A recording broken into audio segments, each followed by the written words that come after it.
Pledge allegiance to the flag of the United States of America and to the republic for which it stands, one nation, under God, indivisible, with liberty and justice.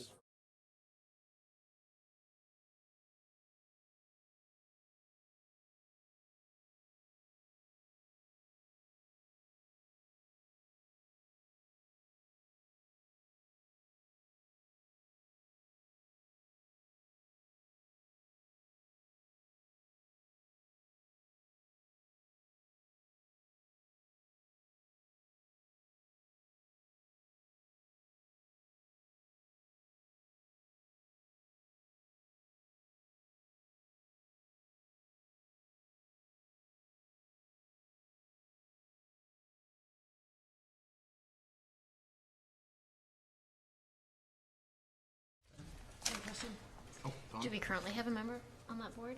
Or is this the board that we've struggled to have members on? I don't know who I think on paper it might be me. was the rep. So is this a recommendation to, Yeah, it was John. He's kind of John Cohn. Yeah. Yeah. so is this a recommendation then to the board that starts in November to?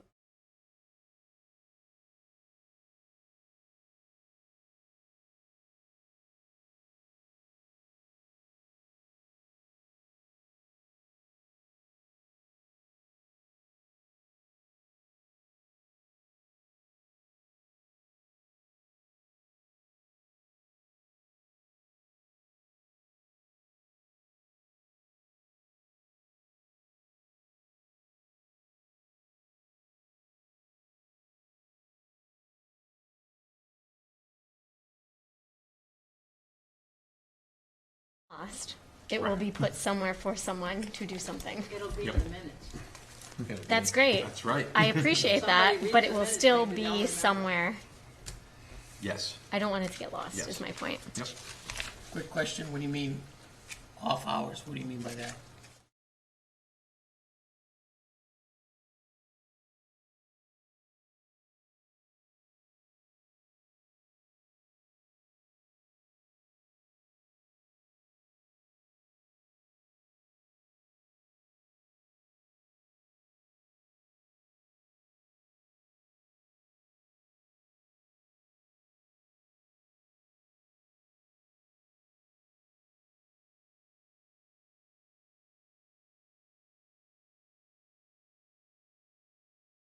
Heavy heart that he writes the letter of resignation with his last day in the district being Monday, November 4th.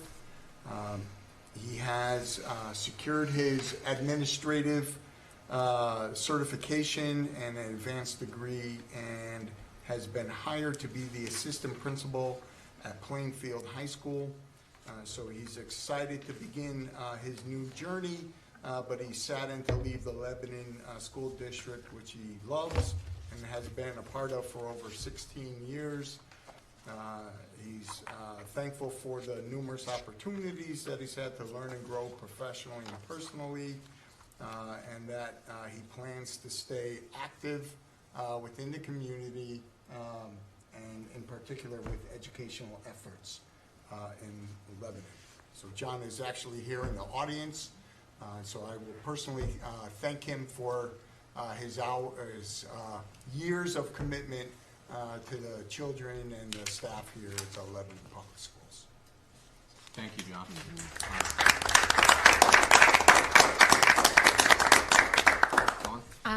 My question is surrounding understanding that John's last day is Monday. What is the plan for supporting the students who are already in those classes as well as the staff because of his position of leadership as well?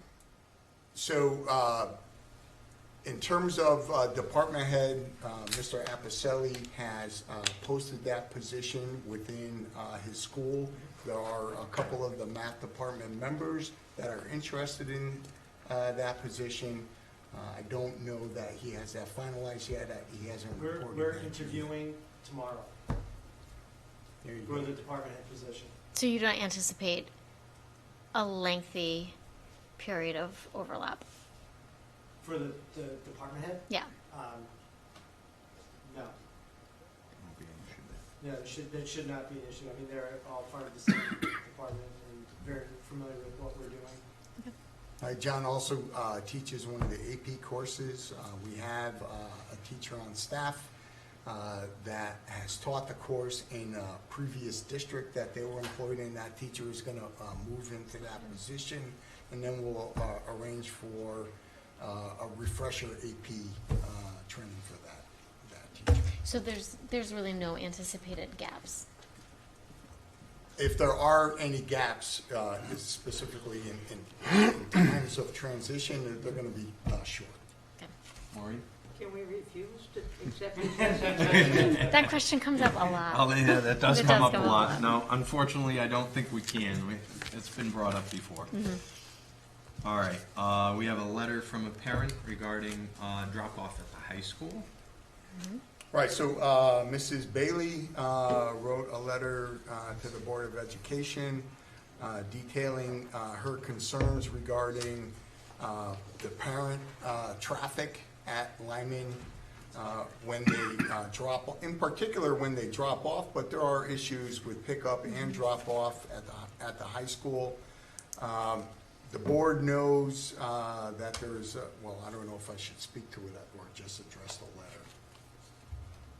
Yeah, just address the letter. All right. You can talk about it in your super. So, right, so the Mrs. Bailey identifies that there's no clear traffic flow, and so we have parents kind of entering and leaving the drop-off point for parents from different directions. Parents sometimes are therefore blocking a handicap parking. In particular, we do have a staff member at the high school that utilizes the spot. And then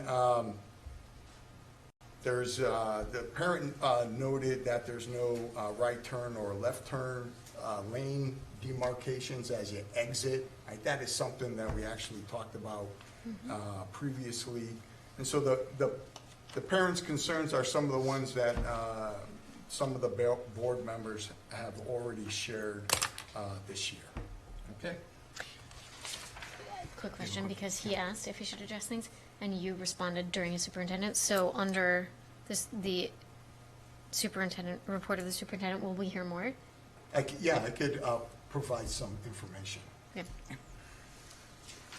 All right, at this time, we have public participation. Is there anybody from the audience that would like to address the board? Kathleen?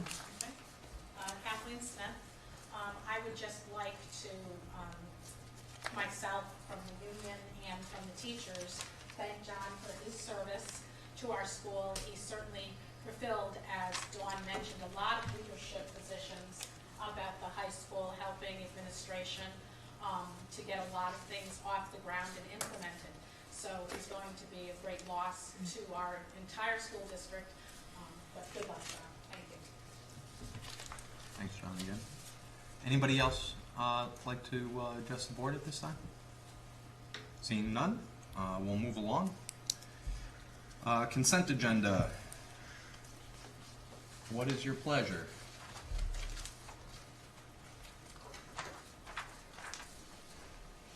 Bill? I move to accept the consent agenda as given to us. Motion by Bill and seconded by Matt. Motion by Bill, seconded by Matt to accept the consent agenda as presented. Any discussion? Seeing none, all those in favor say, raise your hand. And that's unanimous. Moving along, reports of committees. Sarah. Curriculum Subcommittee met this evening. Items on the agenda were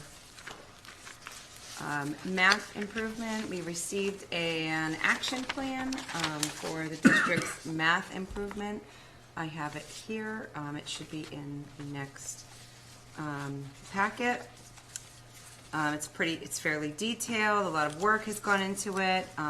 We also received a curriculum revision status for English language arts, math, Science and Social Studies. This is a working document, so as it is updated, the curriculum subcommittee will update the board. Also discussed tonight was the quality points matrix, where students taking ECE, CCP, and AP courses will all receive the same rank as far as class rank is concerned. And the last thing is that we discussed the district assessment committee. The district will be beginning in January through spring. Will be coming together to take a look at all the assessments that are given throughout the district to standardize expectations, but expect more on that in the coming months. Thank you, Sarah. Dawn? I have a couple of questions, just from sitting in on the meeting tonight. And as you know, I always come from the communications side, and then also only as a parent and what I experience within the district.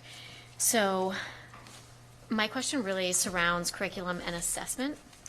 And based on a couple of things that I heard tonight, my overall question is how I as a parent know to trust curriculum development and assessment within our district. So for example, there was discussion about teachers writing curriculum, which is completely understandable, but there was a lack of discussion about parents' understanding of what's being assessed. And at one point, a question was asked of, I forget what exactly you all were talking about, but the question was, is that what other districts in our surrounding area are doing? Mm-hmm. Which is a question that we ask a lot, and this example might seem quite ridiculous, honestly, but for example, when I joined the board, I had a kindergartner, and I had a first grader and a kindergartner, and my first grader had lunch when he was a kindergartner at 11 a.m. or something like that. And then my current kindergartner had lunch at 1 p.m. So I was asking about this decision to make such substantial changes to lunch. And I was met with, oh, it's what surrounding districts do. And research and data shows, and they're actually finishing their lunches. And then later in our agenda tonight, we will see that the elementary school has gone back to the original lunch schedule of kindergarten first and fourth grade last.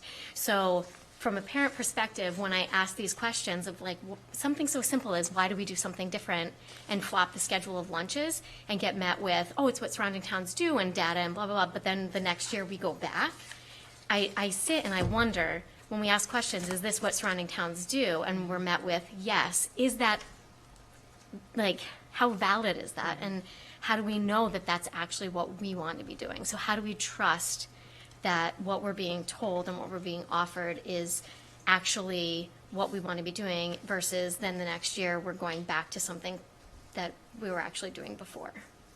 So the curriculum subcommittee, next meeting, we will add that item to the agenda, parent communication with Awesome. curriculum adjustments. Okay. Sound fair? Yeah. Okay. Plus- John? The superintendent's evaluation subcommittee met twice briefly this month to discuss the goals for part 2 of the superintendent's evaluation, which we will hopefully talk about 3 times, okay? Mm-hmm. Which we'll talk about later. Great. Okay. Sounds great. Alexis? No report. Okay.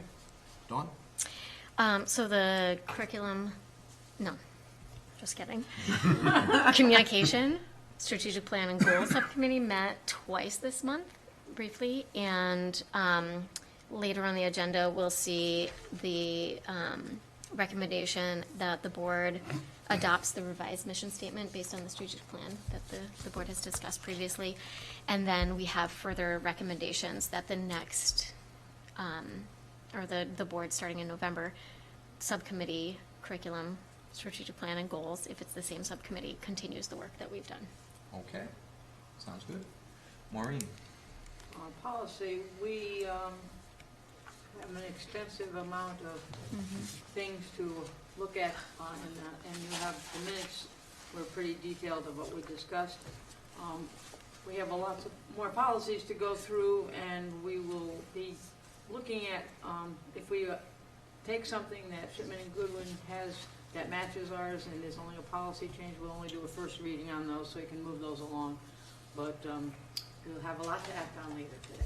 Okay, thank you. Bill? I think hold off until the finance report. EJ? We actually had a couple of meetings. One specifically by itself, the facility subcommittee met, and the other one we had the other day was a joint meeting with finance as well.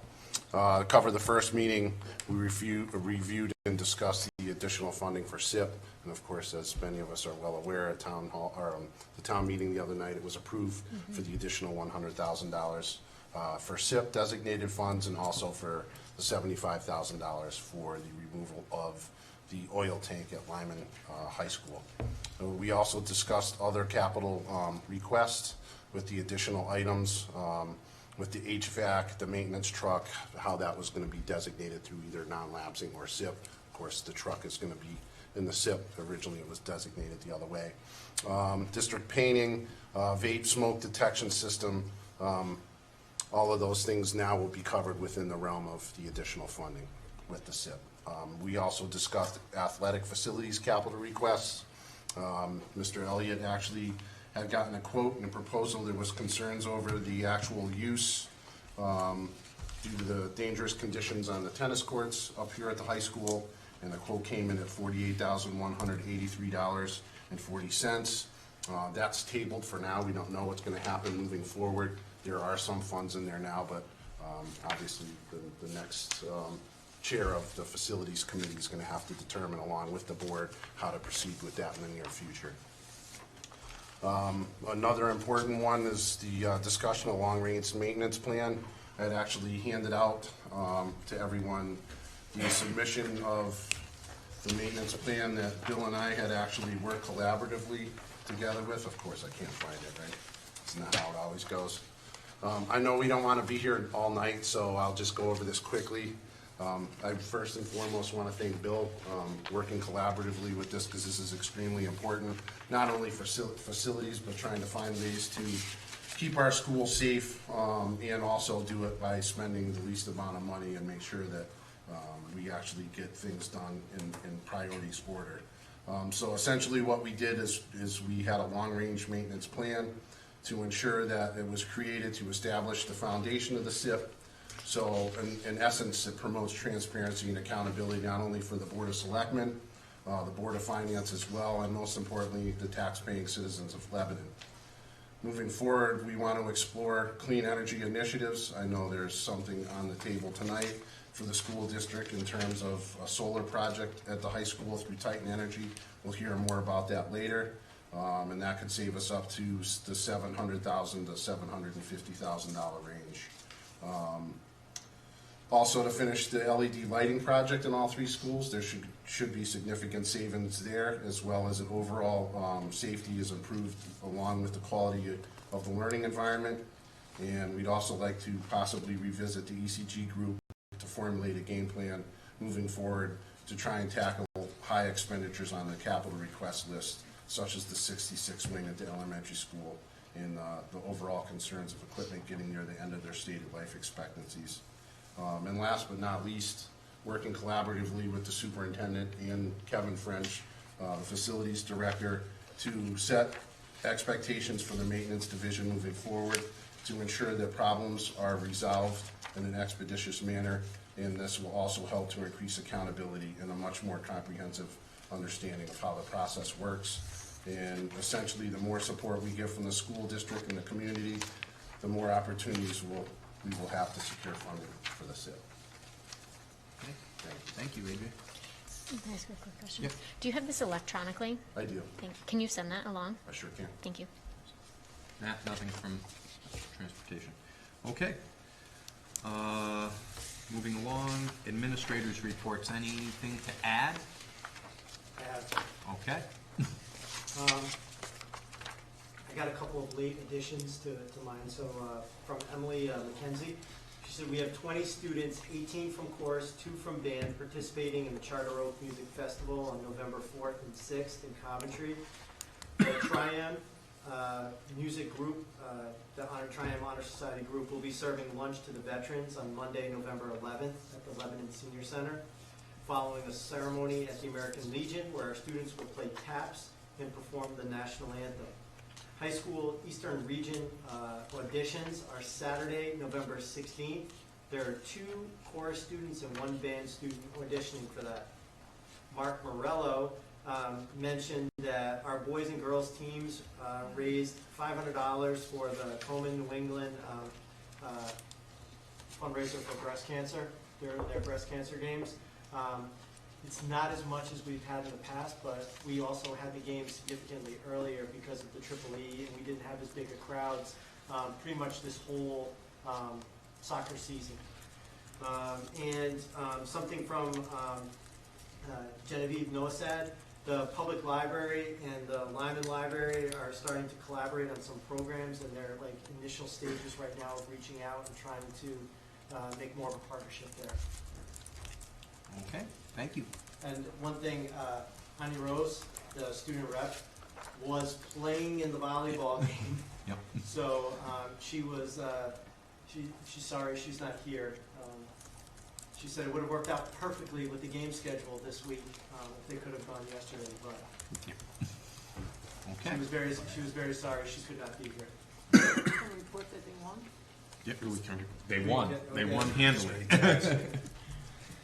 You wanted to? Yeah, so Rita, the principal at the elementary school, could not be here tonight, but she wanted me to make sure that the board knew that they were holding their annual Veterans Day celebration November 8th at 9 a.m. And there have been over 50 veterans that have responded that they'll be in attendance. And so while the board members are welcome to attend, and those of you that have served can certainly let Rita know. Last year they had a slideshow presentation, and I'm not sure what they're doing this year to honor the vets, but they did a really nice job with the program. Okay.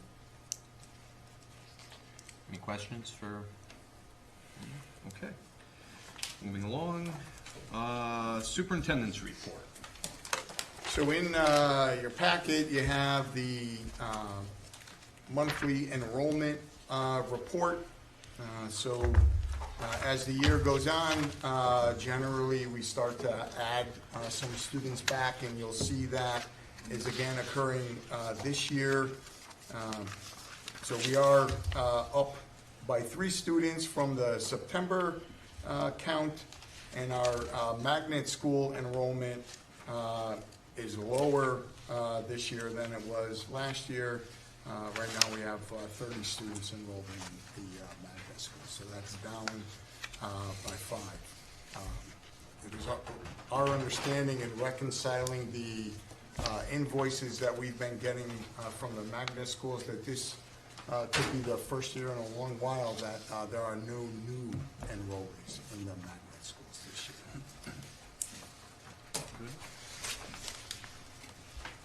Okay, also in your packet, and then a colorized version was left at your places today, is the class size report. So the board has not received a class size report in the past, but we have been discussing frequently what the class sizes are in the district because we've been concerned about increasing our enrollment, right? And reversing trends that have been occurring not just here in Lebanon, but regionally and across the state. So this is the first class size report the board has seen in a long time, all right? You'll see on the elementary, our classes at the younger grade levels tend to be in the mid to upper teens. As we go up in grades, grade 3 in particular, we are in the low 20s, but back in grade 4, we're back in the upper teens, and that's really just a function of the total number of the kids in those classes and then keeping the class sizes to appropriate levels. All right, and, the specials teachers would then be teaching the same size classes. So each teacher rotates his or her students through the art, through PE, et cetera. And so those class sizes would all be the same. And then you see the caseloads for the elementary special ed teachers to the right. I do. Noting the kindergarten sizes, when the kindergarten is moving into first grade, is there an anticipation of a need for a fourth teacher in first grade next year? So what the principal will do is look at her staffing, and based upon the size of the classes as they move through the grades, generally at the elementary school, there is some movement of teachers from one grade level to another to accommodate the different class sizes. Moving along. Can I ask one question? Oh, sure. Bob, are all of the unified arts teachers, are they 1.0?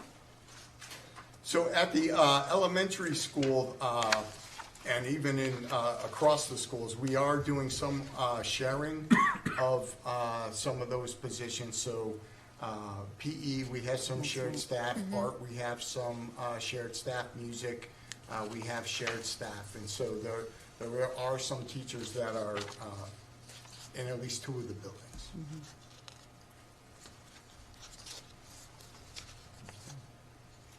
And of course, at the elementary school, while we list Lynn Frazier, she's not a certified teacher. That was a position that had been cut years ago, and we haven't reinstated it. So she's like a library aide. And there are parents volunteering in the library. Yes.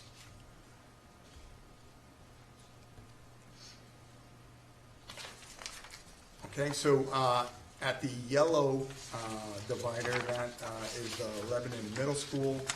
The Lebanon Middle School report is divided up by grade, and then you could see each of the teachers that are teaching at that grade level, and as you read across in the various periods, it lists what the subject area is.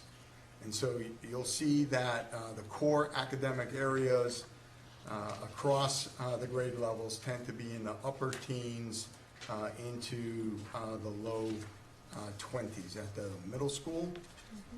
Where we see some of the smaller class sizes is when we get into the specials, and that is the way the kids do rotations through the different areas, and so those class sizes tend to be a bit smaller. We do have a scheduling committee in place at the middle school, and the middle school is looking at how they schedule students, in particular due to the changing in the enrollment of the kids at the middle school, but also with the eye to the small class sizes that we are now really experiencing in those special areas.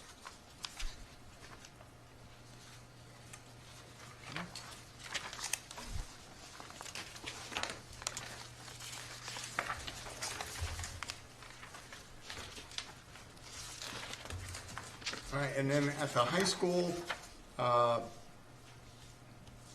the classes are arranged by department, and it's arranged alphabetically.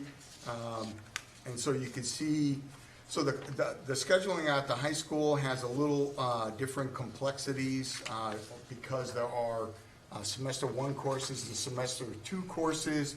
So we've tried to incorporate both of those into each of the boxes. But sometimes we'll have 2 different courses running concurrently in the same period with the same teacher. So that could be painting 1 and a painting 2 occurring at the same time, or it could be a French 1 and a French 2 occurring at the same time, or it could be an honors level class occurring at the same time with a college placement course. Just because the class sizes are so small, in order to run those courses, the teachers have been very good about allowing kind of dual enrollment occurring in their classrooms at the same time. And those teachers really are practicing some individualized instruction a lot in terms of meeting the needs of kids who may be taking either different level of classes or different classes at the same time. And so we try to represent there. But you'll see as you go through the class size report at the high school, we are running some classes in the single digits, and we run some class sizes that reach into the mid to upper 20s. Dawn? So would you agree that some of the classes that are in the single digits are in the single digits because other classes that are happening at the same time that are required are in the double digits? So it could be several different things. So that is definitely one. Because of our student size, we can't always run multiple sections of a course. So you could end up with a singleton that could be running against another course that students would need to take. It's a And then- prereq for Yeah. a future class. Yeah, and then so the kids have to make a choice. Sometimes it's a course that is new, and so we run it sometimes with lower numbers just to establish the course and hopefully engender interest in other students after the course has been enrolled. So there's a number of different reasons, but scheduling conflicts is one. So it's not enrollment numbers, it's scheduling conflicts. No, it would be both, because our enrollment numbers create situations where we only have so many students, so you could only run X amount of sections of a particular course. Right, and so if you're offering something that's a prereq at the same time that the only time that another student can take band, So that would be an scheduling example of a conflict, and Yeah, so not those an things enrollment do number. exist, Yeah. but it's not the sole reason.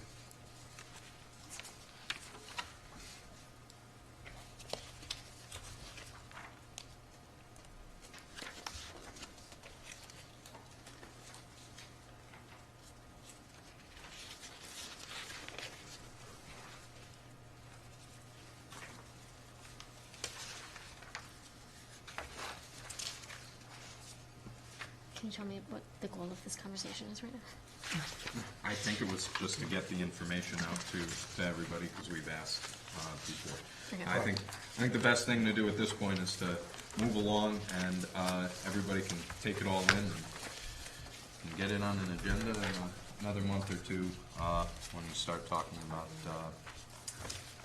budgets again. Okay. The Basra letter about So we, in your packet, you'll see a copy of a letter from Dr. Welch, Superintendent of Basra Public Schools. So the Basra Public Schools, in their school safety plan, identifies Lima Memorial High School as a place where they would evacuate their students in the event of an emergency, and then use the high school as a pickup point for their parents. And so this is something that had been brought to the Lebanon Board of Education several years ago. It was discussed at a meeting There was no action taken at that meeting, and Jason and I discussed it, and we're not sure that action is needed. But Dr. Welch is wanting to continue that relationship as they are updating their school safety plan. So So unless anybody has any major objections, it's not really a board action, so, but we wanted everybody aware of it. Bill? Yeah, just on that, I didn't know of this situation before. Do we incur any expense? So we do not, and Jack and I have had a few different conversations about this. So they wouldn't just be putting their kids on a bus and sending them over here, they'd be sending staff as well. And Right. they would be alerting the high school administration in advance. I would get alerted in advance that students would be coming our way. He really foresees that this could be an issue similar to what we had a couple of years ago with the oil leak at the high school when we had to send kids home, or we evacuated our middle school students to our high school one time due to a chemical leak in a custodial closet, right? Yep. And so that's the kind of thing he sees that this might be used for. And do we anticipate any additional risk to Lyman other than accepting children? That would be it, right? There would be, if this occurred during the school day, obviously we'd have to house the kids somewhere and their staff while the parents come. And so the thinking is that would be either in the gymnasium or the auditorium. And so whatever activities we had going on in those areas at that time would have to be moved somewhere else. And then we have to be diligent regarding, safety concerns of people that we don't know entering our building and picking up their children. So that process would have to be worked out. Okay, and then did you anticipate, the likelihood that this ever happens is next to nothing, right? But Hasn't happened in. But I think it's a great idea to join with Basra this way, because particularly if you could charge them like 10 kids if they'd come here, work a deal.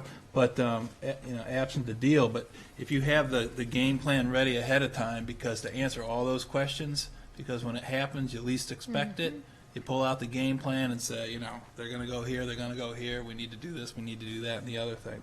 So it's not too chaotic. Dawn? Is there a game plan? Meaning, if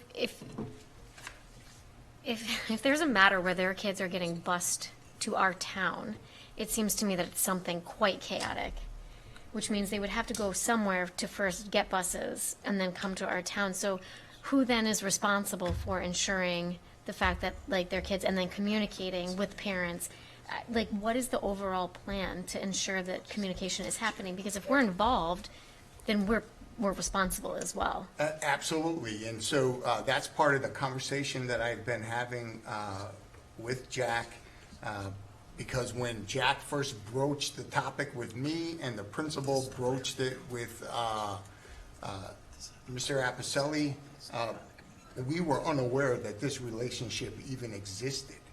And so we don't have on file how we would handle it. And so we would be developing that internally and with the Basra superintendent on how that would happen.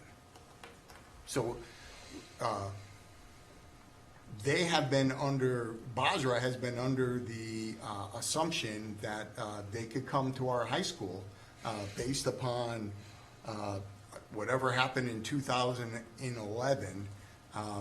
But if there had been an emergency and I had received a call, or Mr. Apicelli had received a call, it would have been news to us. And Or if they so- just showed up, honestly. Yeah, well, Well, you would have called. they would call. Well, you actually can't say that because you don't know the plan. You don't know the plan. I would imagine they'd call before showing up, but. I would Yeah, imagine that yeah. they would confirm that And there so is a that- plan So that before. will be a They're doing it part now. of the process now. Right. So we'll have a Basra file that we didn't have before. Matt, Just curious, how many students are they talking? 185. There are just over 100 kids in the school. 180, 185. Says it in the 185 is letter. what's in the letter. Just Oh, curious. there you go, yeah. Just curious. Thank you.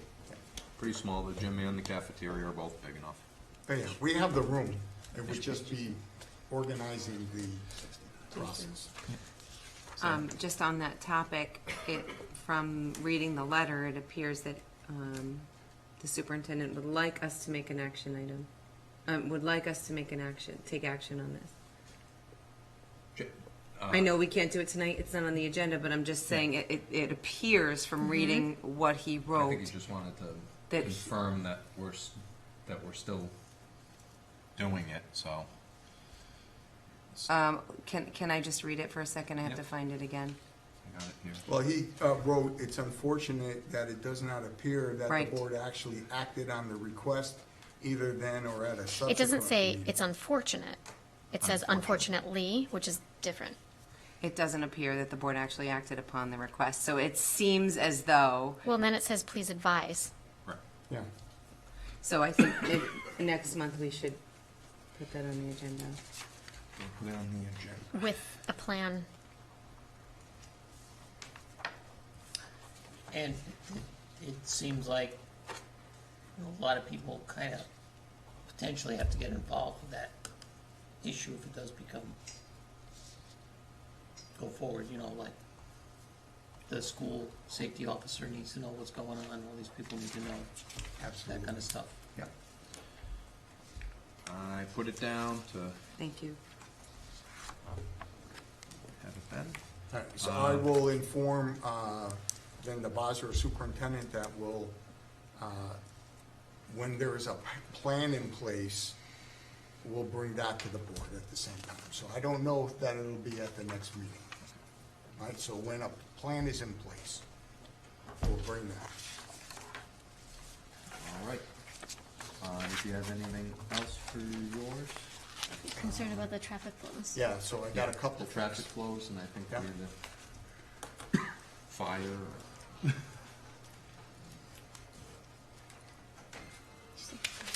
There was a fire. There was a fire? There was a small. Oh, that's small right, fire. at the elementary school. So first, an update on the school resource officer. So Kevin Solonsky has been hired for the position. He is a resident and a state trooper. He is retiring as a state trooper. He has to go through some additional training because the state trooper academy is different from municipal police academy, and so he has to get the cross-training. Anticipated start date for Kevin is on or before December 2nd, so we'll be sending a letter out to parents letting them know that school resource officer will be coming on shortly. How do you spell Solonsky? Solonsky is Slonski. So Kevin has 30 years as a state trooper. He's got teaching experience at a private school, and he worked for the well, it was just the DEP back then, in the forestry department. Two questions. Yep. Two questions. One, how will Kevin be introduced at each school? So,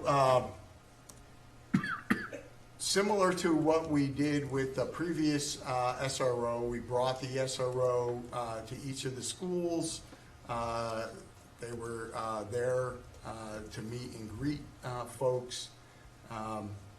And then they came to each of the schools' faculty meetings. And then there would be a letter, like I said, announcing the hire and the pending start date. And what are the anticipated hours at each school? So, similar to what we did with the previous SRO, not going to be on a schedule.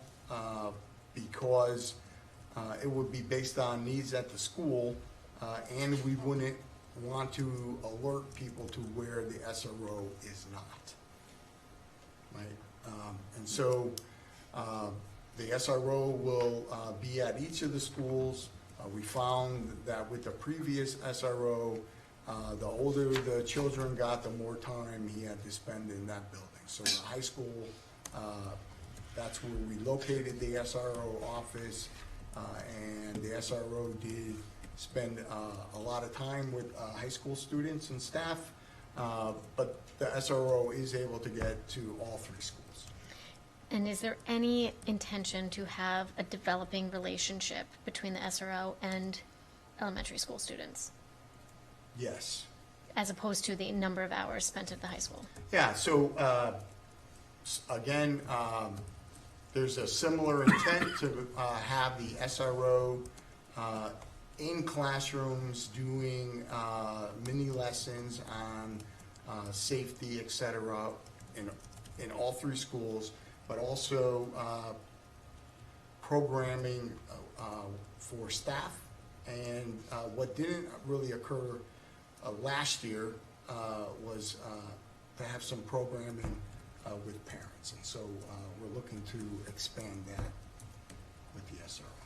Okay, 'cause and I know that you've already received this feedback, but I know with last year with the SRO, anytime the SRO was at the elementary school building, because I can't speak to the other 2 buildings, parents believe there to be an emergency, versus currently when there's a constable, it's just like, oh, he's here, great, he's greeting people.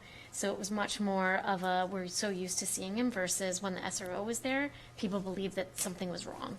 And then, as you know, at the elementary school, emotions run things, Yeah, and then they get carried away. okay. So, So we'll include that in the communication to the parents, that the SRO will be at all the buildings, just as a part of the day-to-day. community. Mhm. Yep. Okay.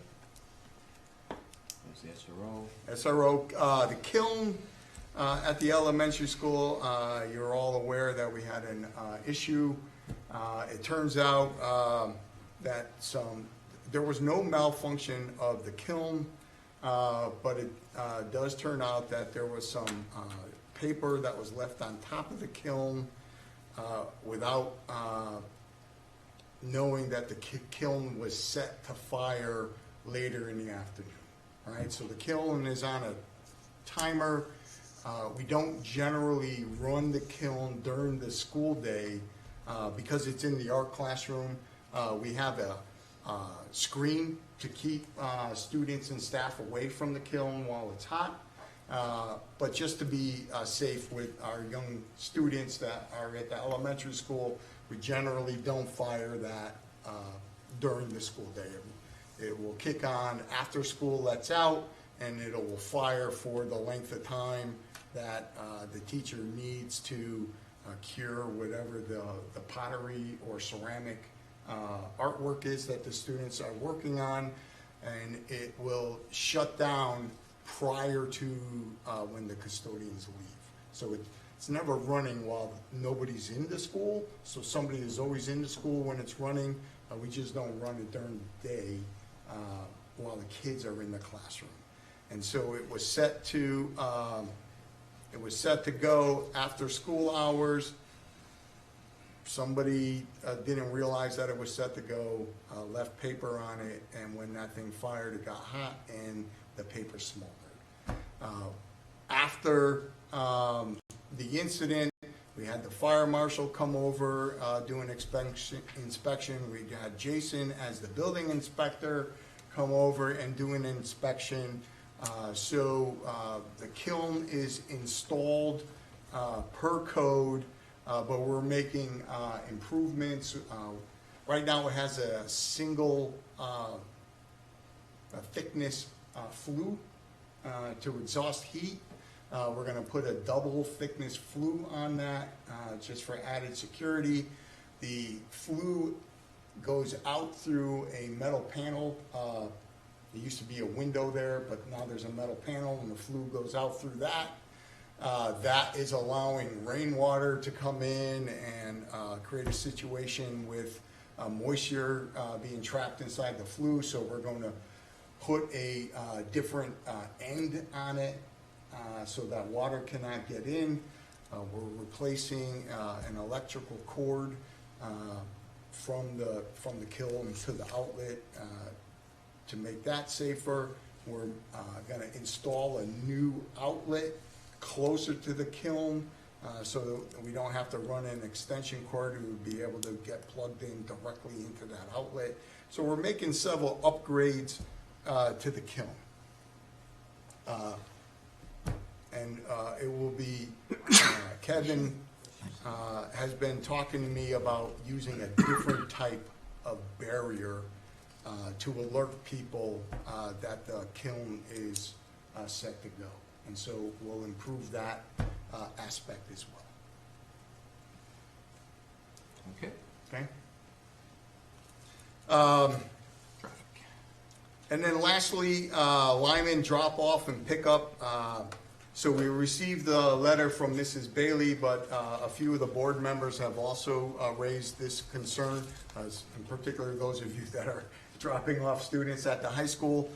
I've had a few conversations with Jay about this. I've had a couple of conversations with the town constable that has been filling in for the SRO. So this year, unlike any other year, parents for whatever reason are not following an established flow through the parking lot. And, you know, it's not marked, right? But there is anecdotally, historically, I don't really know how this gets passed from parent to parent. Well, it doesn't, clearly. I'm Well- pretty sure in the beginning there was a sign there. Like when we came to town, there was a sign there. Right there where you go to the right. It is gone. So It wasn't big. There was a sign there that said parent drop-off, but Yeah. there was no markings on Right. the Yeah. on the pavement Yeah. saying go down this lane, go this way, and go up that. Yeah. There never was. I mean, Yeah. since 1993. And when so, it was Parents never do that. drop off. We just did it that way. and so there's no real easy fix to this. When new schools are built or existing schools are renovated, and the renovation includes a parking lot renovation, then you get a separate loop for parents, right? So when we renovated the elementary school and created that new entrance into elementary school, a bus loop was put in the front. The old bus loop to the side of the building became the parent drop-off loop. That does not exist here at this school, and it does not exist at the high school. So there's no designated area, so to speak, for parent drop-off. There is an historical traffic flow where people enter into the parking lot down by the track. They travel through that lower lot into the upper lot and go down the middle lane, get to the end at the sidewalk, stop, drop their children off, and then drive back down through the first lane and exit. And so that has been the established traffic flow, although it's not marked. But for whatever reason this year, the parents are not following in that. Maureen. Wouldn't it be simple enough to just paint some arrows on So, the parking lot? I mean, I can get a can of white paint and do that for you. Well, you know, that seems like it would be a simple solution, but as soon as we paint arrows, we really have to designate a traffic flow for the parking lot that will be used at all times, right? Because if you paint directional arrows, it would be hard to designate them to be used only at certain times during the day. You gotta And pee on so- that for parents. I know that we're being funny, but I also want to go back to the fact that for some reason this year parents aren't using it. Has it been communicated to parents how to drop off children at the high school? Has it been communicated to parents how to do it at the middle school? Has it been communicated at the elementary school? Like, we have to stop saying, well, parents just aren't doing it, and start saying, what have we done to communicate the fact that this is how we drive safely at each school? Because there's still issues at the elementary school that I have brought up that is not related to parent drop off in that loop, but is related to buses and the drivers of the buses. So this is not just a, let's blame the parents, they're not doing it this year. It's a matter of, let's communicate how we can make sure that everybody is safe in the parking lots of our schools, period. I don't think it's funny. I don't think this is funny. I drop my kids off several times, and I'm constantly worried about them getting hit by a car in the parking lot at the elementary school. It's not funny. Matt? So, just, how about if this is what you described as a loop that everybody was using and seemed to work well, and whatever the situation is at the elementary school and whatever can be done at the middle school, what if that, you just sent out some information to all the parents saying, please, this is the traffic flow that we'd like the people to follow while dropping off students? Just something in writing. Yeah, so my understanding is that the principals have had some communication, but clearly a reminder. So you every year when my kids were in school, you had the thing that came out about what the school year to expect, and then put that in the package for the beginning of the year so that it's clearly marked, and then if you have to send it out a couple times a year to remind people, it's a pain in the neck, but maybe that's the simplest, easiest way to do it. Hold on 1 second, AJ. I got my own. But the obviously, right, sending something out to everybody, but you don't know if anybody's going to read what you send out to them. But the, at the high school at least, used to be teachers, staff members in the parking lot, maybe not as early as when everybody's out there, but generally out there once in a while. Definitely the principal tended to be out there from time to time in the morning. Until people get an established flow, couldn't we use some staff to say, hey, guys, let's do it this way? Do you have... Contractually, you don't have 15 minutes of duty in the morning? It There's doesn't zero. happen at the they have elementary 7:20. school. Their duty's at 7:20, and it's like hallway duty. Okay, so there is duty starting at 7:20. It's in the hallways, So, though, just don't okay. answer. Well, yeah, and it used to be hallways and outside, so I'm saying you could do that. AJ? Teachers are great, but SROs even better. SRO, even better. So communication, I think the arrows are a great idea. And then you put the SRO out there, you have traffic flow, drop off. That's what you put there with the big arrow. You have your SRO, they come in, they go around, another arrow coming out. I think after a couple weeks with the SRO being there, as a reinforcer with people doing it the right way with communications, well, we don't want to go that far, but. It's very true, AJ. It's They common drive sense, differently. People drive differently when they see that officer. That's I'll true. tell you that right And now. I just real quickly, I must commend the officers that we have here in town, because not only are they visible, they've done an excellent job of going to each individual school, which has been fantastic. This year, I agree, yep. 100%. Maureen? I think it makes a difference if the children know what's supposed to happen, because any kid I ever dropped off said, oh, you have to go this way, and you drop me off here, or pick Right. me up over there, Right. and so. Even the make sure children that- knowing helps. Yep. Yeah. Okay. The children knowing, but there's still adults doing other things, like at the elementary school, the bus drivers. So there's that. Okay. That's it. Yeah. Have anything else on superintendent? I do not. Okay. Financial. Bill, you want to start, or you want Bob to start? I got a number of things for this month, but I think I would let Bob start, and I'll pick up the pieces. We're into that time of the year where the budget versus reality starts to become visible. In your packet and at the finance subcommittee meeting, we went over what I'd call budget reallocations or adjustments that would put the budget in line with what's really in place, and the budget report next month will reflect those adjustments. We've had 3 of our variable expense items that are impactful became known. One is bad news, and the other two are good news. The bad news is our Title I funding became announced in October, and we received a severe reduction in funding. Last year's grant was $112,894, and that's a two-year grant. This year's two-year grant was reduced to $57,382. So that's going to affect our operating budget this year to the negative of about $35,000. Offsetting that is some good news that the superintendent highlighted, where our magnet school enrollment is decreased to budget.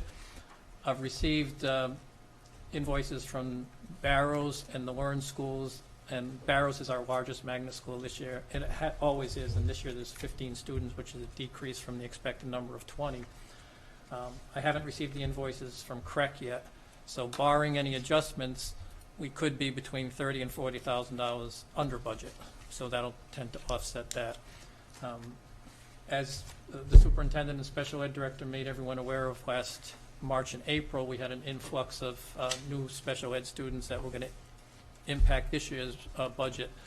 That in fact has happened, but as a result of that, the high-cost tuitions, transportation, and special services that qualify for excess cost reimbursement has increased.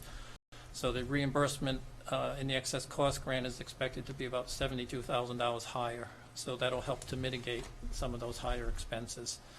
As far as the other variable impactful costs, utilities, heating oil, things like that, it's too early to tell what impact that might have. Other than that, there's nothing new or exciting either up or down on the 19 budget to report on. Just to pick up from that, maybe dovetail off it a little bit. Earlier at the beginning of the fiscal year, we anticipated maybe entering the year with a $200,000 deficit. As of our last meeting, we had two meetings this month, but as our last report, that deficit is actually looking like it shrank to $25,000. Yeah, that is correct. So When we met in the subcommittee, it was in the $25,000 range. Then we had the news, which we broke to the subcommittee, of the title funding going down. So that pushed it back up to 60.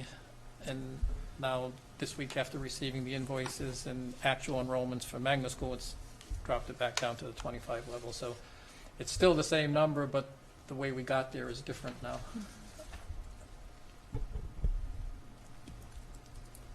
Another thing we talked about this month was, you remember, I think it was the previous month, either it was probably September, we authorized the merger of IT positions to a new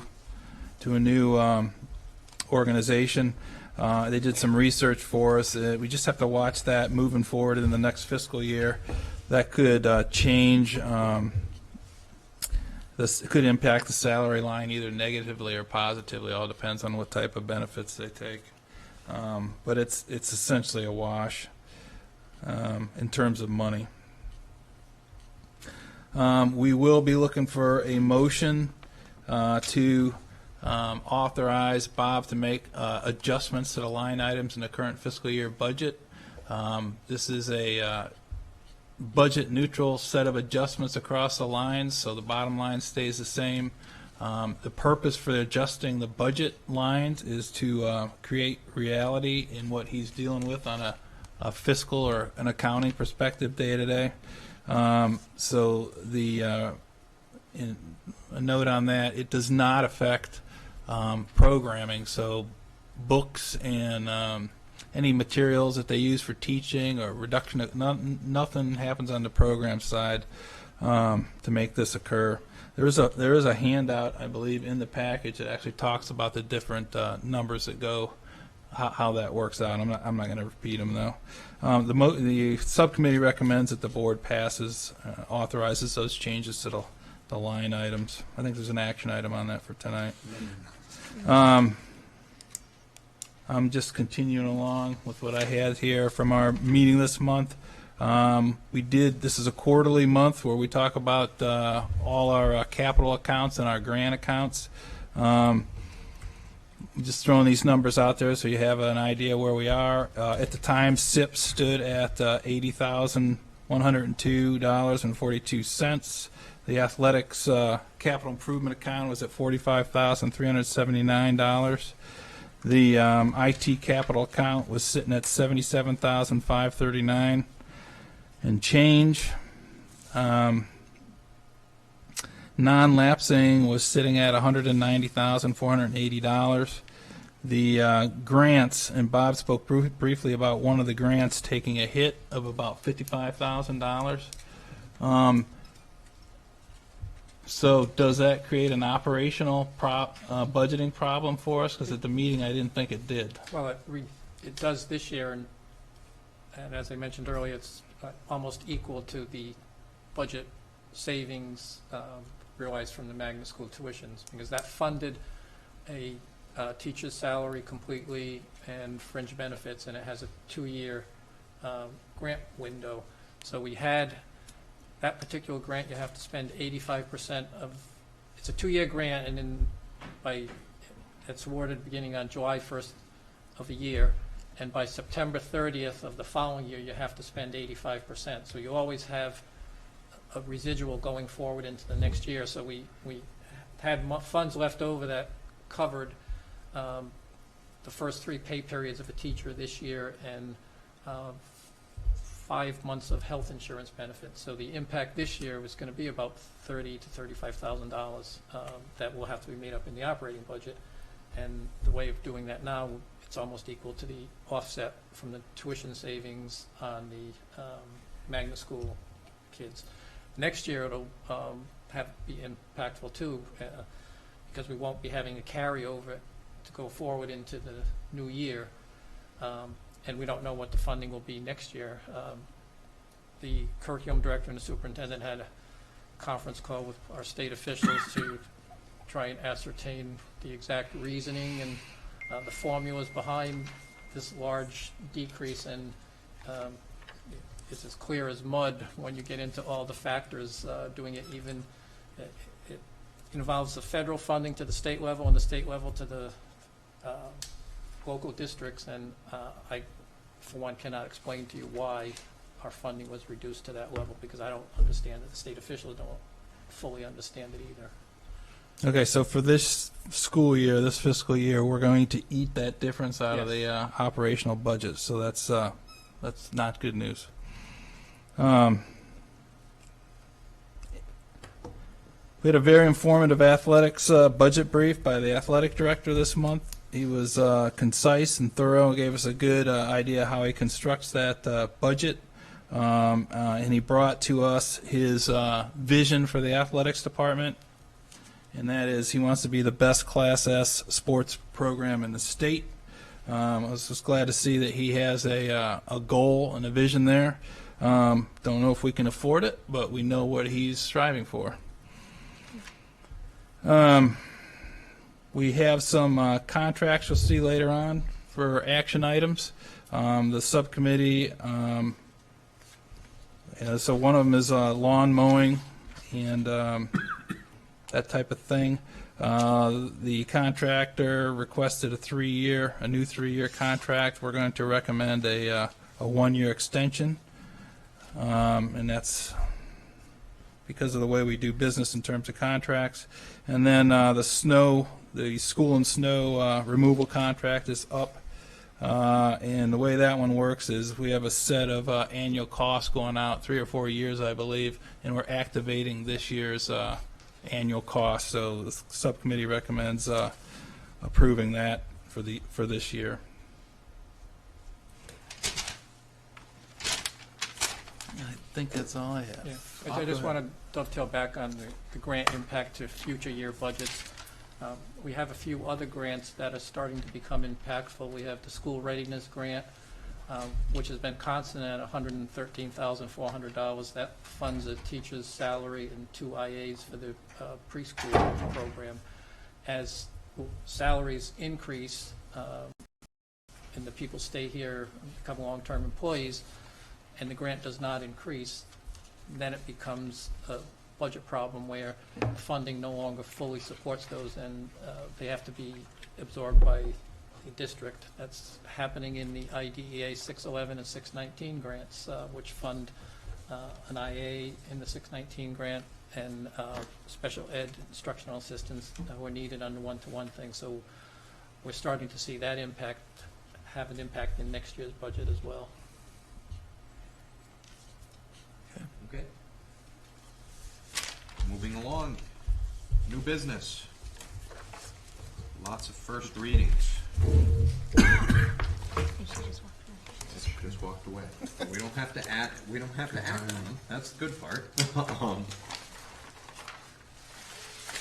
know if she has comments she wants. So I will just say, for the items that are listed as first and only reading, as a reminder, that was how the policy subcommittee wanted to just alert the rest of the board that the policy committee had looked at those policies.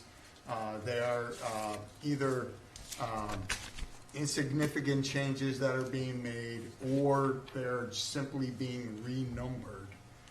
And so that was how the committee was documenting their work with the board. Okay. Do you have any comments for us, Maureen, on the first readings? No. Okay. Just Read it. Anybody have any questions? First read? Okay. Those don't get acted on, so we'll move along to action items. We have Mr. Cody's resignation as item 1. Move to accept the letter of resignation with regret. Moved by Sarah, Second. seconded by AJ. Any discussion? I'd like to reiterate what we've already said a couple times tonight, but you'll be missed. Thank you very much for all the service. Anything else? Seeing none, all those in favor, raise your hand. That's unanimous. Item 2. How Maureen, about item 2 through 8? Yeah. okay. You've seen them once? The committee recommends that we accept them Okay. 2 through I 8. second it. So you are moving motion, yes. moving Good, to approve items 2 through 8, and seconded by Matt. Any discussion? Seeing none, all those in favor of approving items 2 through 8, raise your hand. And that's unanimous. Moving along, item 9. This is the budget line item changes. Bill? I move to authorize line item changes as illustrated on page 72 of the board packet, part 1. Moved by Bill. I have a second. Second by John. Discussion? Did you say 72? Oh, I'm looking at part 2. Never mind, sorry. As it came over in a And number PDF, 1. that Yeah, yep. I couldn't figure out any better way to say it. Seeing no discussion, all those in favor, raise your hand. That's unanimous. Moving along. Snow and ice control contract renewal. Bill? I move to offer a 1-year extension to the Power Outdoor Services Company. Nope, other way around. Oh, wrong Ice- one? Snow and ice control Sorry about first. that. Hold on. Pondview I withdraw that motion. I move to authorize and activate the FY 1920 snow removal contract with Pondview Farm Excavating and Trucking for a sum of $73,650.80.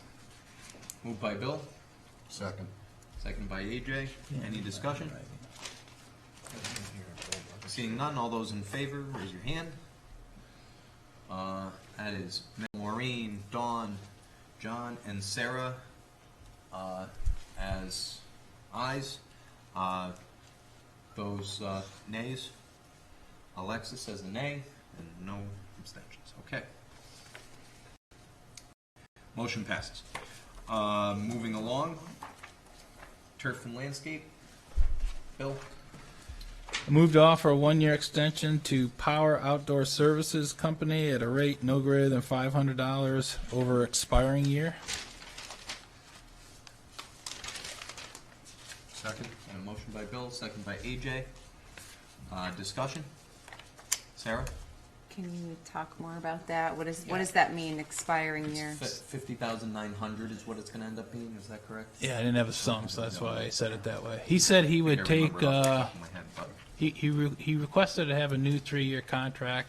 We did not think that fit our fiscal procedures, so we authorized the superintendent to offer him a 1-year extension on the existing.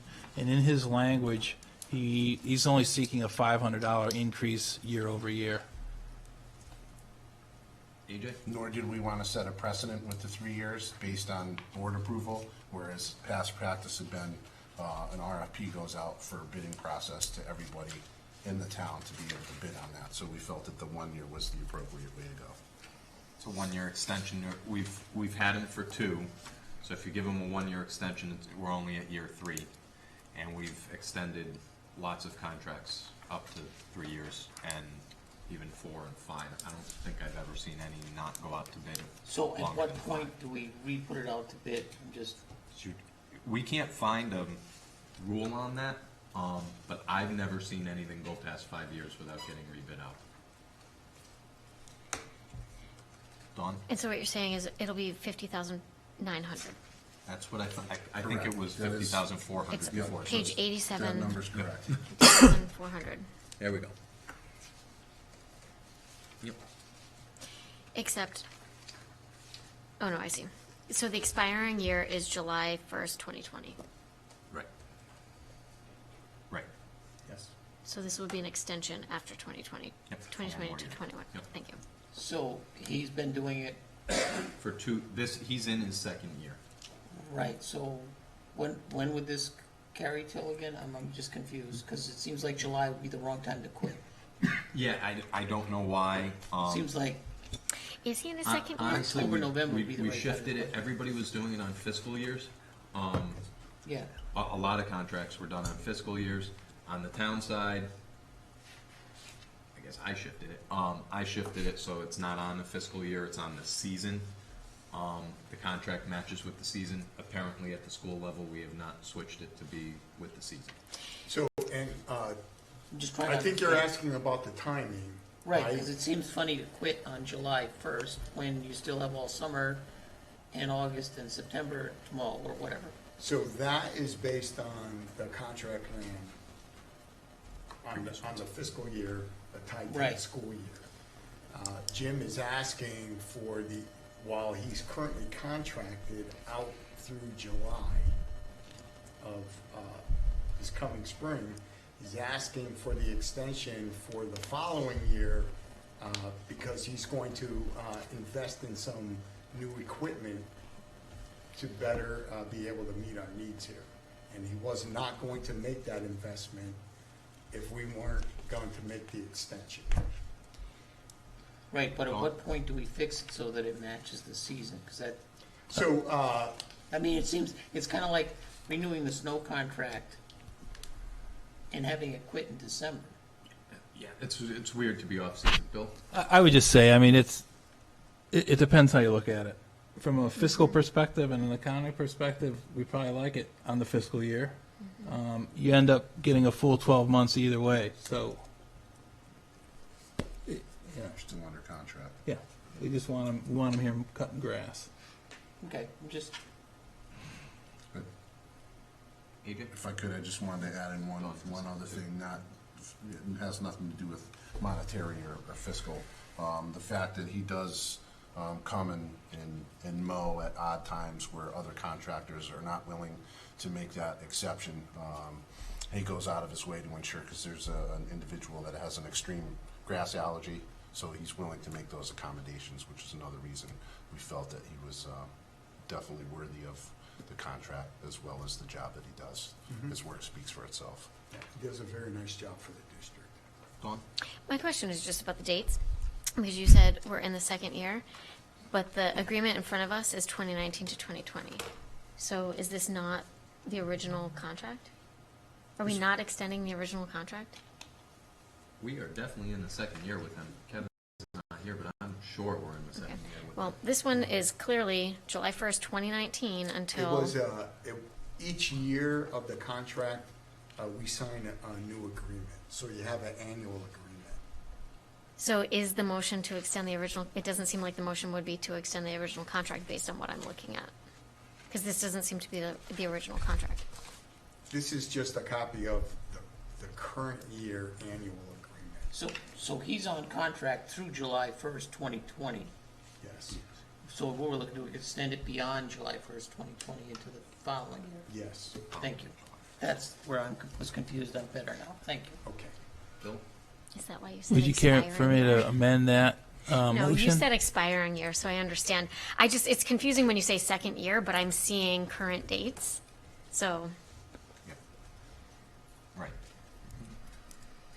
So what we're really doing is extending from July 1st, 2020 to July 21. 1st, 2021. Thank you. Yeah. That's, now I'm better now. Thank you. Any other discussion? All those in favor, raise your hand. And that's unanimous. Act on donation of radio equipment. So we have been working with Bob Katie to update, oh, I'm sorry, Bob or Rob? Okay, do we? Bob, The old one or the young one? the elder. The one that's in seventies? Yes. Okay, thank you. Do we have this in our board packet or no? I don't remember seeing any of this. No, you don't. Because all I have is an email from him about what the equipment is, so Okay. I was gonna tell you what the equipment is. Okay. Do we have a motion though? Oh, yeah, we don't have a motion yet. I make a motion, we act on the donation. Is that what I was saying? Make a motion that we accept the donation? Yes. Okay. Yes. Make a motion that you accept the donation of radio equipment by Matt. I'll second You got a second by Bill. Discussion. So, we've been working with Bob Katie. He's been assisting with our improving our ability to have our two-way radios work within every area of each of our buildings, but also we're looking to expand our ability to communicate between buildings. And so we discovered that we would need an additional radio that would be attached to an existing antenna that is on the communications tower at the high school. Bob has a donation for us through a vendor of a Motorola XPR 8300 repeater. It is 2 years old and was removed from service as the service shop does not need it anymore. He said the current value of the used unit is about $1,000, but he had told me that new was more. It was closer to a $5,000 piece of equipment. And so it's a needed item to improve our radio, two-way radio communications within the district, and to get it as a donation is positive. Any questions? Matt? This is a 100-watt unit that he talked about originally? So yes, Thank he you. doesn't say that in the email, but that was what he had told me. Yes. Just checking. Thank you. Any other discussion? Seeing none, all those in favor, raise your hand. That's unanimous. Motion passes. Power purchase agreement for Lyman. Do I have a motion? Yes, I would like to make a motion to move forward with the current plans from Titan Energy for the Lyman Solar Project. Moved by AJ, second by Sarah. Discussion. Adam? Come on up and make sure your mic's on too, but. Point of order, Mr. Chairman. Yes, Bill? Did this make it out of the subcommittee? I believe so, a long time ago. Yes.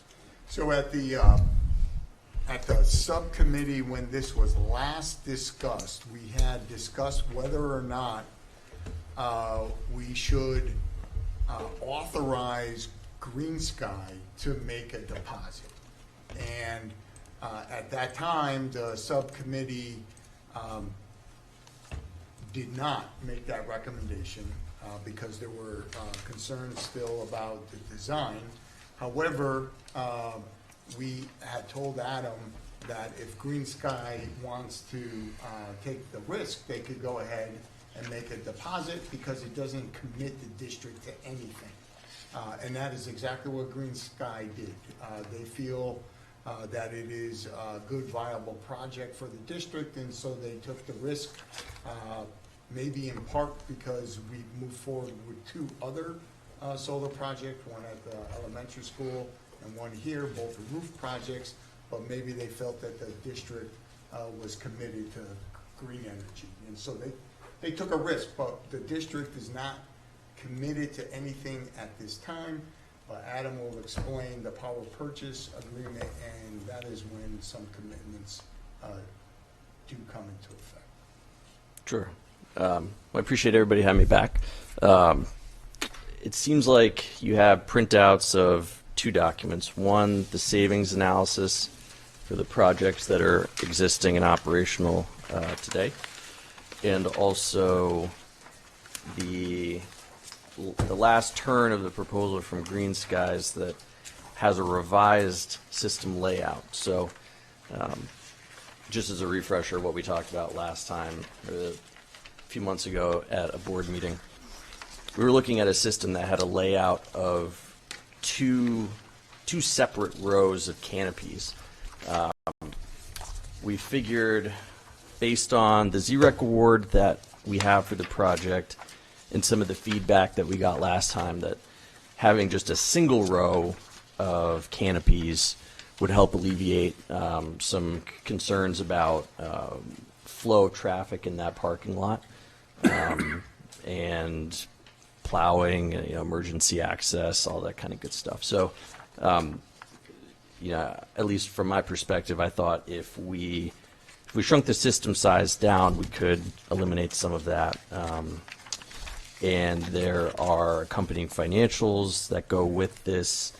Since the system is smaller, the savings shrunk by an equivalent amount, but it's still a good, healthy project that would provide a nice savings to the district on an annual basis, plus provide some sheltered and covered parking for presumably teachers who could use that space.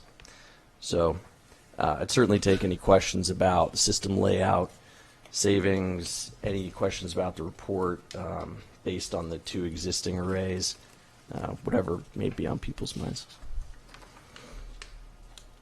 Questions for Adam?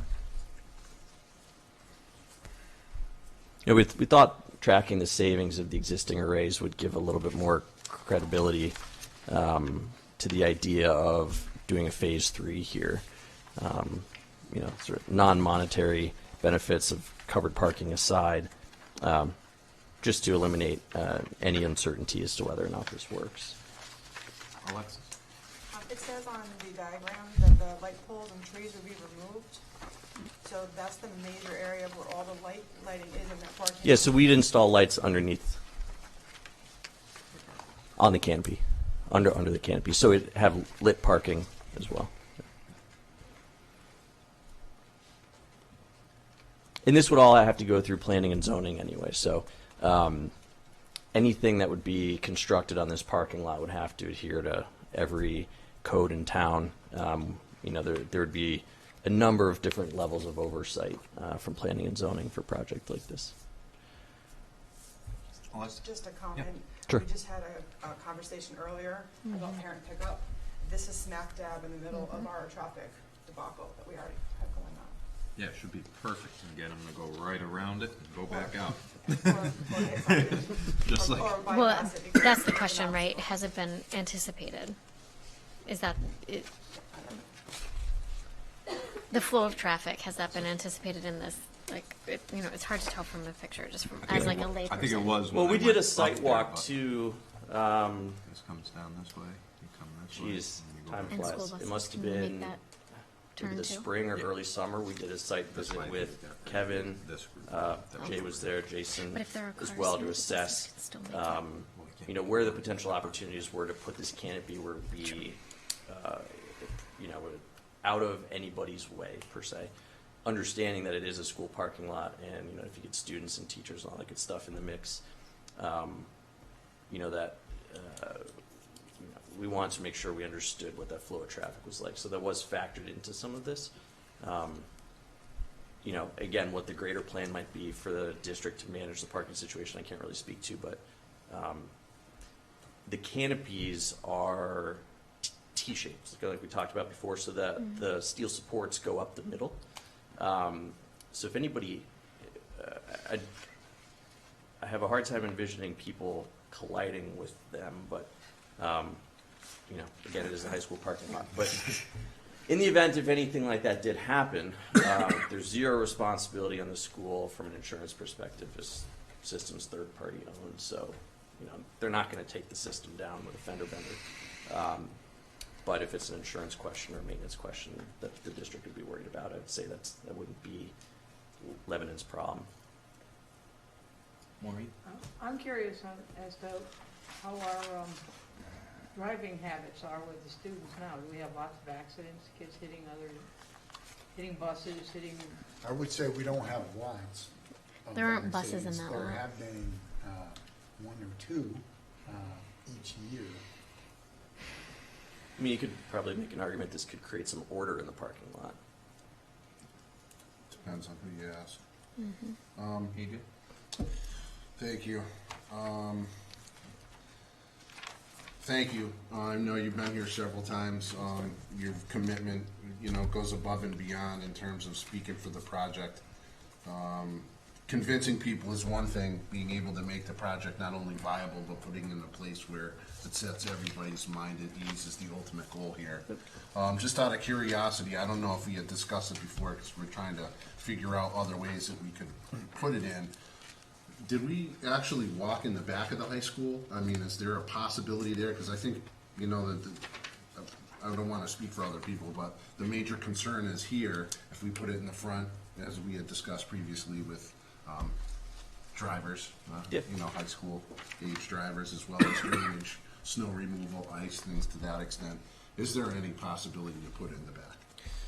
So we had looked at that in the past, and I think there were a few obstacles there. One, I believe that backyard is used for some ag space. It's ag and septic. And septic too.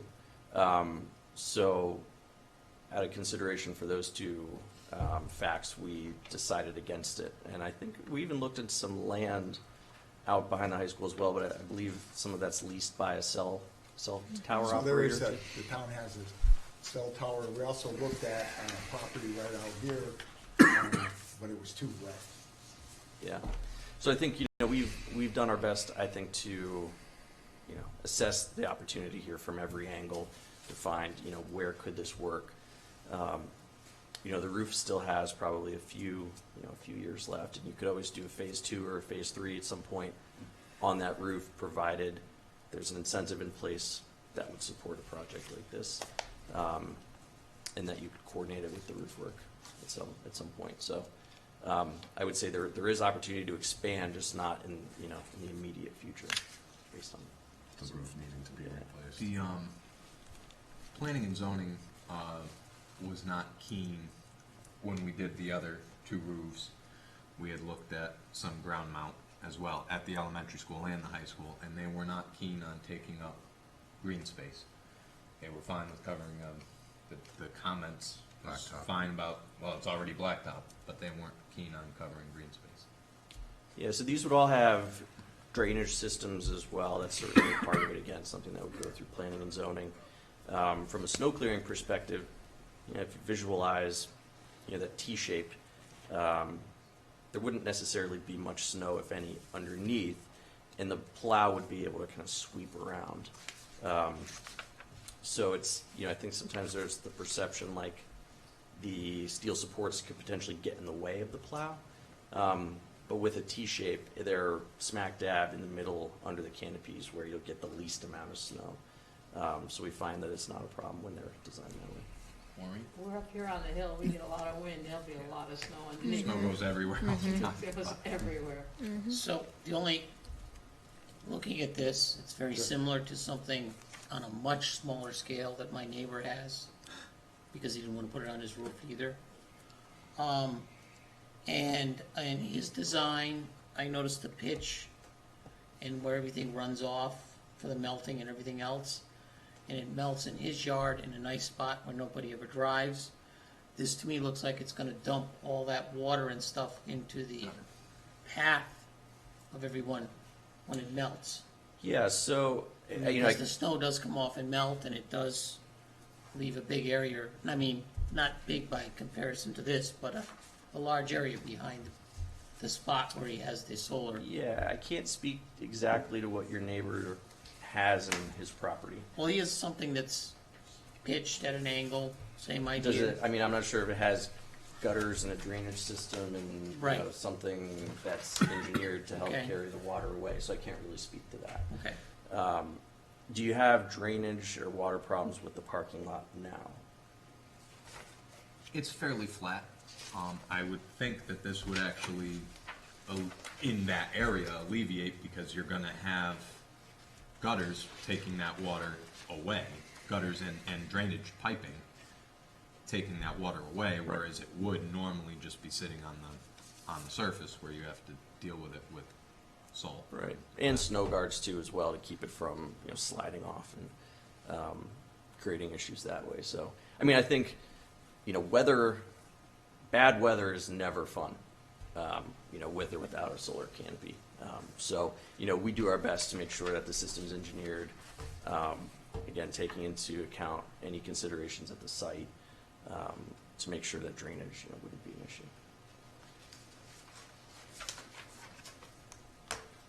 Maureen? Just a quick question, how much longer do we have before the roof will need to be replaced? Are we at the 8 to 10 still, Bob? Yes. Yeah, due to the daily, the annual maintenance that we do on the roofs, we've been able to extend life expectancy. Thank you. Bill? Yeah, as I say, Kevin started to broach that subject at one of our facilities meetings. He's investigating a lot of different techniques or technologies to extend the life of that roof. You know, and if he was able to do it and push it out 15 years, I mean, for my money, I'd rather put it up on the roof, the whole thing up on the roof, and then we don't have issues with the parking lot. And be consolidated, one place, out of sight. And I suspect that you could probably get more square footage up there, right? Well, I could say for sure you can get more production by being on the roof than with a carport. And I think it's just one of those situations that, you know, we talk about the long-range maintenance plan. Man, let's put this stuff on there and just make it happen, you know, in a logical way. That gives us time to get the appropriate people in here, get competitors in so they can give us their ideas and assess what we have going on there, and just take the time to do it right. So with the ZREC, the ZREC clock ticking, so to speak, you'd have 18 months to actually build this. So, you know, I could see a kind of can kick approach, you know, that might, you know, try to go for something bigger and more attractive a few years down the road, but, you know, you'd go through the process again of, well, one of the key problems is that the ZREC only has 2 years left on it. So to kind of bring all that together, you have a clock ticking on the ZREC program in general. And as far as, you know, getting to 100% offset, you could probably get, I'd say, 60 to 70% on the roof, because the roof has some kind of funky pitches where it casts some shade on certain parts of the building. So to get to 100%, you might need to do some combination of ground, roof, and carport anyway. So maybe that part could be like a phase 2 to get you to the next level once you have a roof plan in place. There's a lot of penetrations and a lot of equipment on that roof, Yeah, a lot more than. It's a busy roof. yeah. And And to make it worse. hardly shaped. Anything else? Just one last Sure. question in regards to, like you said, the proverbial clock ticking. So the proposed project, this would be the project, we would just maybe make some adaptations in terms of measurements in the parking lot to see exactly where it would fit in currently with what you have proposed on here. Yeah, and this is the result of walking the site with our engineer and doing as much upfront homework as possible, short of hiring third-party engineers to do part of the work that they by law have to do themselves. So we feel pretty confident that this design is achievable, but we'd welcome any feedback from any stakeholder, P&Z, that kind of thing. Would they be high enough off the ground as to allow buses or any high vehicles to go underneath them without issue, fire trucks, all those kind of Yes, things? they're 12 feet off the ground, and At their there's lowest point? there's a pitch, right? So and again, we've tried to, with the idea that, eliminating any potential obstacles with emergency vehicle access by sticking to this single row instead of doing two. Again, that's something that, the fire chief's going to have to assess this. Those kind of questions would all be addressed through P&Z. There's a lot of hurdles to clear with a project like this that go well above and beyond just, getting a contract signed. Okay. Anything else? Okay. Motion and second were made. All those in favor, say, raise your hand.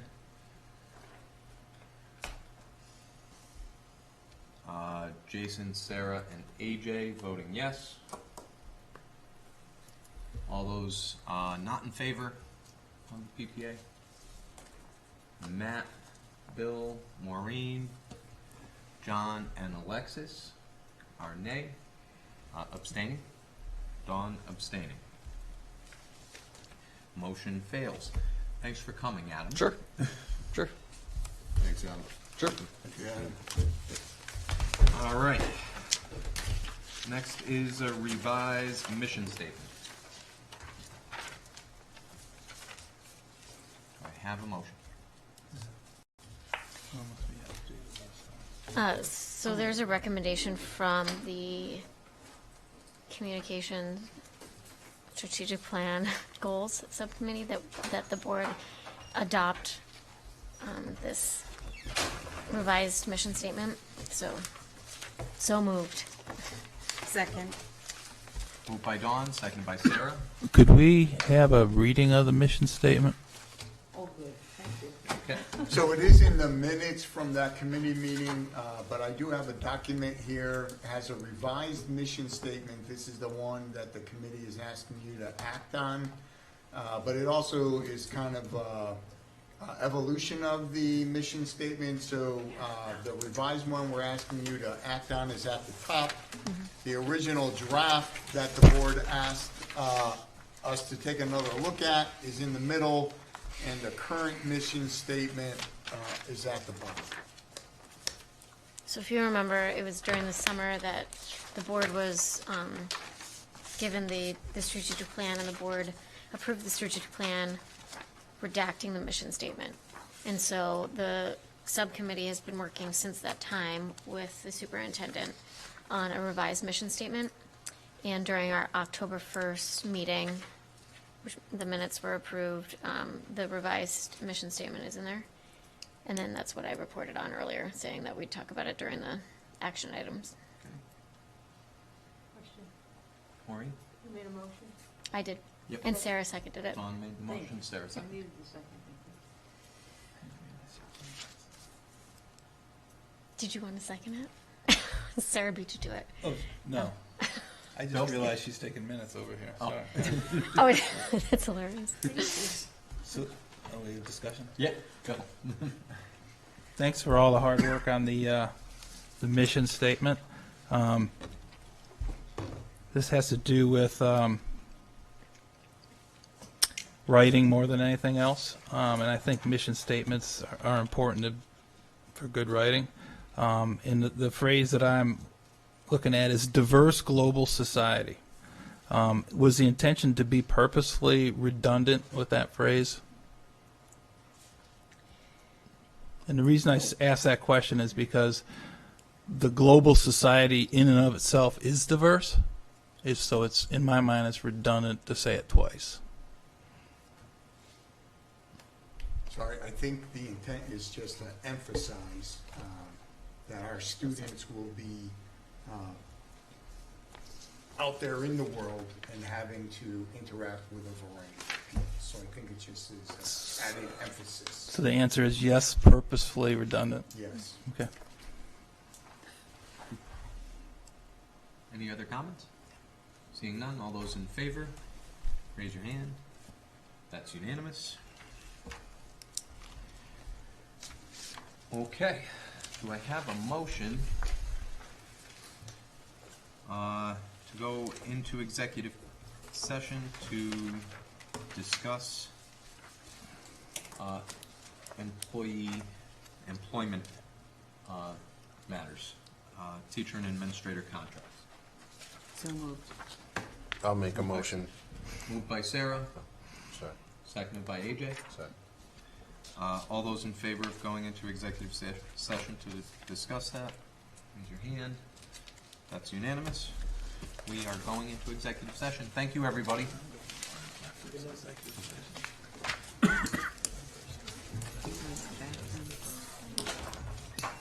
Funny stuff happens in the bathroom.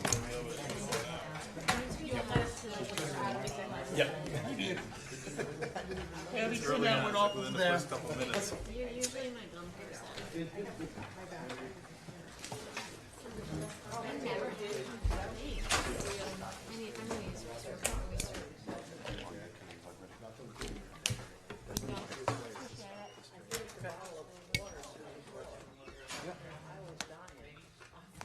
Turn your mics back on. Oh, you, No, we don't. It's a special meeting. this one it's in, it doesn't make any sense. It's a special meeting. That's what we get. That's what special kids, right? It's only a regular meeting we gotta accept on? For any meeting, whether it's special or not? I mean, I'm happy to look it up, but it would just be safe to do it.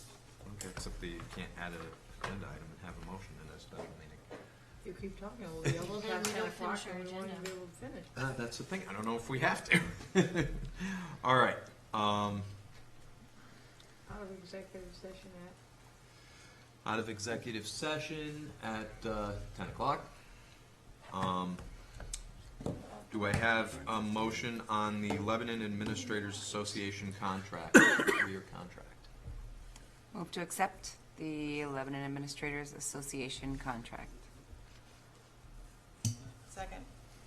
Moved by Sarah, second by Alexis. All those in favor, raise your hand. That is Matt, AJ, Sarah, John, Alexis, and Dawn. Those opposed? Bill? Abstentions? Maureen? Thank you. Second on here, motion regarding the Lebanon Educators Association contract. Move to accept the Lebanon Educators Association contract. Motion by Sarah, Second. seconded by Alexis. All those in favor, raise your hand. That's Matt, AJ, Sarah, John, Alexis, and Dawn. Ayes. Those opposed? Bill opposed? Abstentions? Maureen? Okay. Do I have? I mean, because I don't know if we can add that, but make the motion to I go don't later remember anyway. which policy it is, so you might want to look at your policy director. Do I have a motion to extend our meeting time to a? I'll Matt? make a motion to extend our meeting time till 10:30. Moved by Matt to extend our meeting time to 10:30. Second. Seconded by AJ. Any discussion?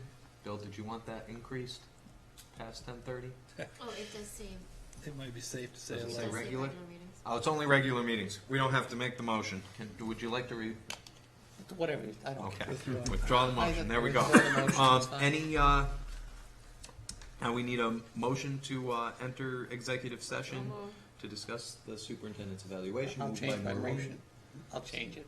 I'll second it. Second. Seconded by Bill to go into executive session. All those in favor of going into executive session? Raise your hand. That's unanimous. Okay. We're going back to executive session.